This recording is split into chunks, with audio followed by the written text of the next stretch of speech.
Look, I may not have a man, but I do have a cat that is completely obsessed with me. Women literally put themselves into situations where they get taken advantage of. And they do this intentionally in order to ultimately avoid taking any type of responsibility. Sometimes feel like the love I so desperately want to give and to receive is not meant for me. I'm not really into nice guys because I like boys, so I have standards, and they're not high standards. I wouldn't even call them that. They're just my standards.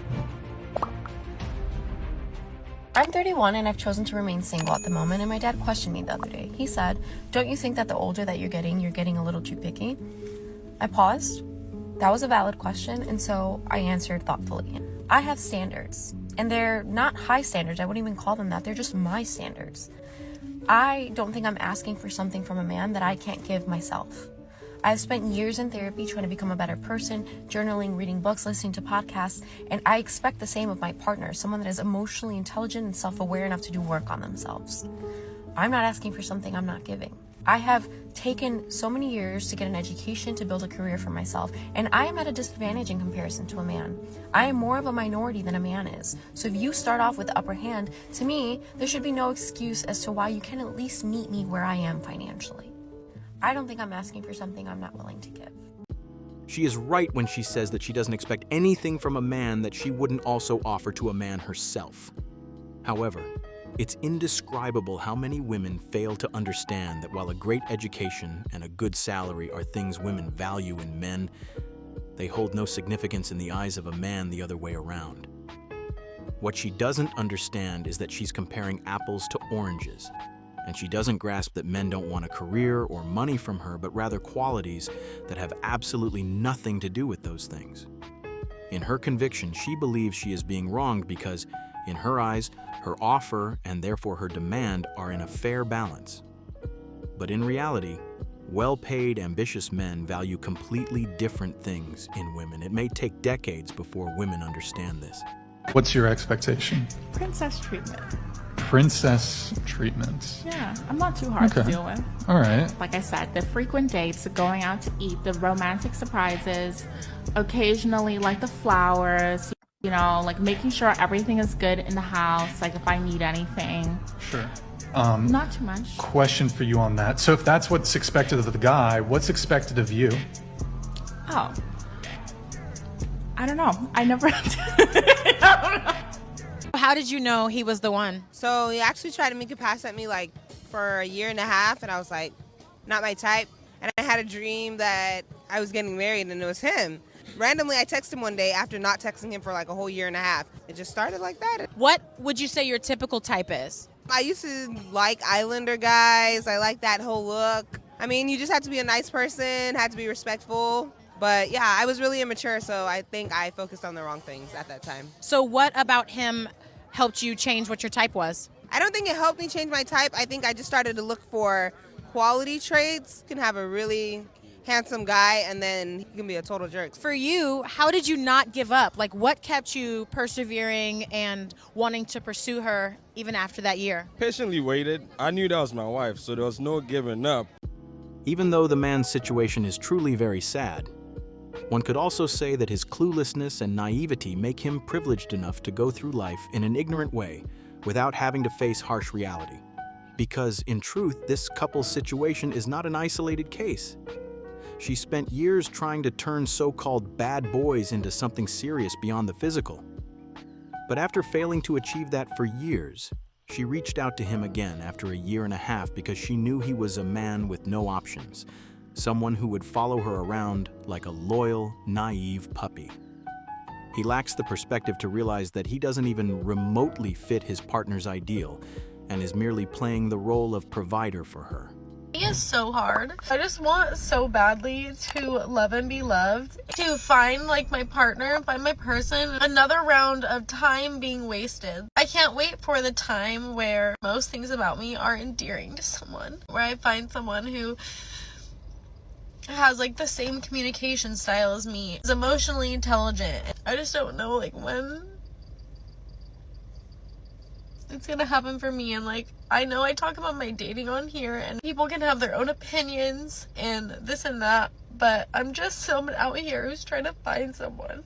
I just sometimes feel like the love I so desperately want to give and to receive is not meant for me. Guys get friend-zoned, but girls get f***zoned. A boy stops talking to us suddenly after he gets a girlfriend, or starts ghosting us after we reject his first move. A friendship that we valued, we thought mattered, if only just a little to him, turned out not to matter at all. But in the end, we're the bad guys. We're the ones who lead the good guys on.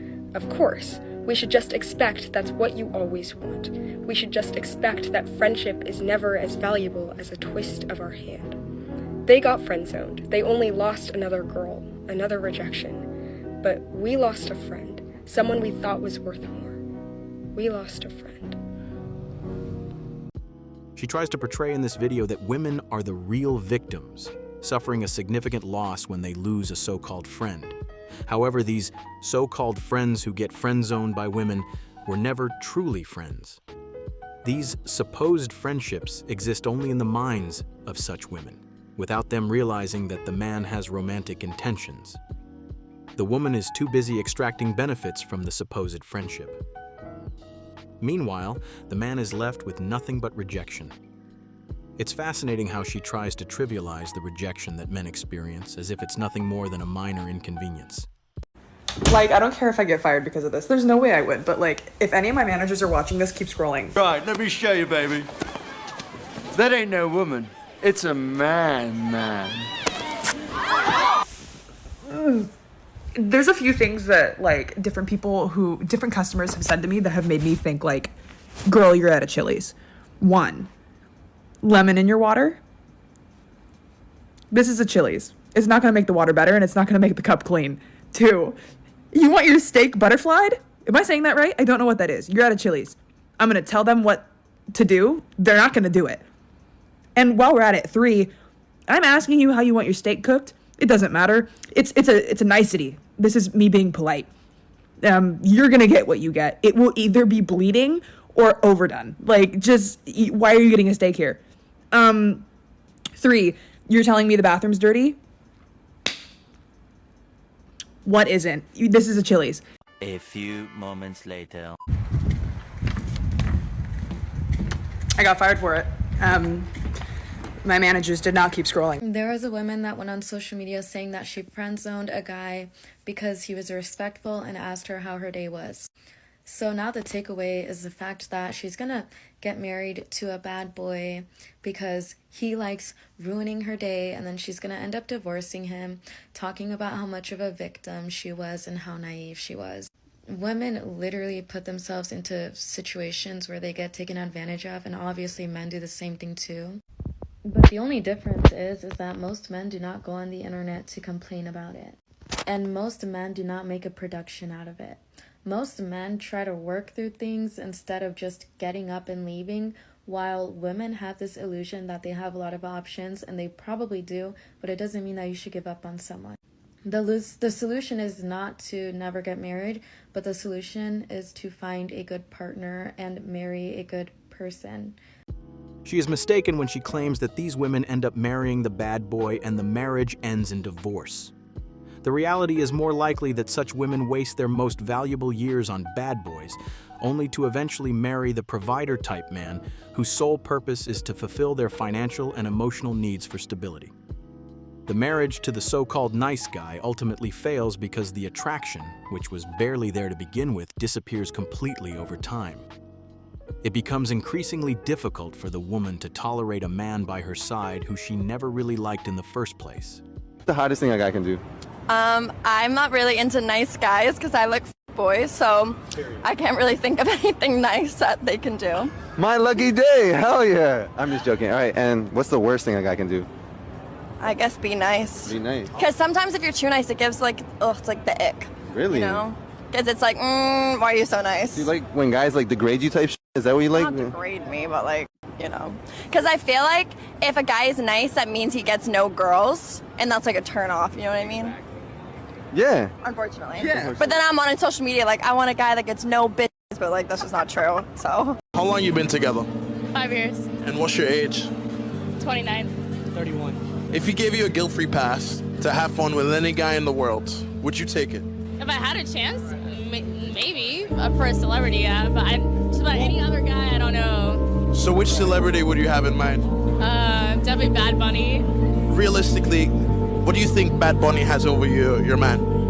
Fucking fame, millions of dollars. No, not just that. I mean, he's handsome. It's not only difficult to be treated with such disrespect by your own wife in front of the camera, but it's also hard to realize that the woman by your side has no sense of how deep the pain is that she inflicts with her words. She likely doesn't even consider that, like many other women, she would react emotionally if the man did to her what she does to him. But she doesn't ask herself this question because, like many other women, she's learned that she is the real star of the relationship and the man is simply there to fulfill her needs. If he can no longer do that, he is discarded like a toy.